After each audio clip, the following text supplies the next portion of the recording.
దర్శి నుంచి ఈ Brezza car అయితే మా దగ్గరకు వచ్చింది. 60,000 చేంజ్ ఉంది ఈ బండి రీడింగ్, ఓడోమీటర్ రీడింగ్. అయినా కూడా కొన్ని కంప్లైంట్స్, మేజర్ కంప్లైంట్స్ అయితే వచ్చాయి. First general service, break service, alignment balancing అయితే చేస్తున్నాము.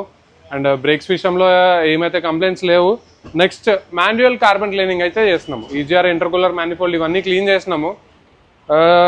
కొంచెం కార్బన్ అయితే ఫామ్ అయింది, మరీ ఫుల్గా కాదు, మీడియం రేంజ్ అనమాట. అవన్నీ కూడా క్లీన్ చేస్తున్నాము. దాని వీడియోస్ కూడా మళ్ళీ మెల్లమెల్లగా అప్లోడ్ చేస్తాను. అండ్ నెక్స్ట్ ఇంకొకటి మేజర్ సర్వీస్ ఏంటంటే, దీనికి స్టీరింగ్ కాలమ్ ప్లస్ ర్యాక్ రెండు నాయిస్ వస్తున్నాయి. అంటే బండి ఓడోమీటర్ రీడింగ్ తక్కువే ఉంది, రీప్లేస్ చేయాల్సిన అవసరం లేదు కాలమ్ కూడా. సో కాలమ్ ఏం చేసినామంటే కాలమ్ ఓపెన్ చేసి కాలమ్ సర్వీస్ చేసినాం. లోపల వరంకి దానికి మొత్తం సర్వీస్ చేసి పెట్టినాం. అంటే ఇది 3rd or 4th కార్ అనుకుంటా మా గ్యారేజ్లో ఇట్లా కాలమ్స్ రిపేర్ చేయడం చేసింది. అండ్ దాన్ని కూడా కాలమ్ ఎలా చేసినాము అనేది ఒక ఫుల్ వీడియో అయితే మళ్ళీ ఇంకోటి అప్లోడ్ చేస్తాను. అండ్ నెక్స్ట్ ఇవన్నీ చేసిన తర్వాత ఫ్రంట్ గ్లాస్ అయితే రీప్లేస్ చేసినాము. ప్లస్ ఒక డోర్ డెంటింగ్ అండ్ పెయింటింగ్ కూడా చేసినాము.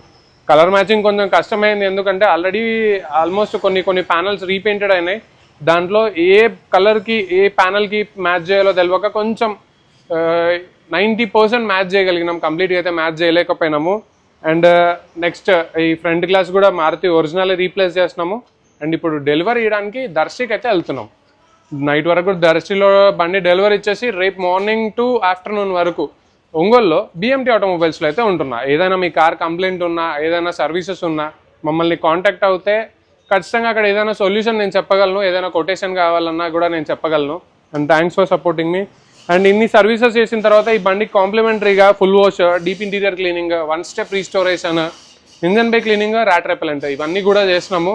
అండ్ కొన్ని మిస్టేక్స్ ఉన్నాయి, అవన్నీ చెక్ చేసుకొని అయితే ఇప్పుడు స్టార్ట్ అవుతున్నా. And thanks.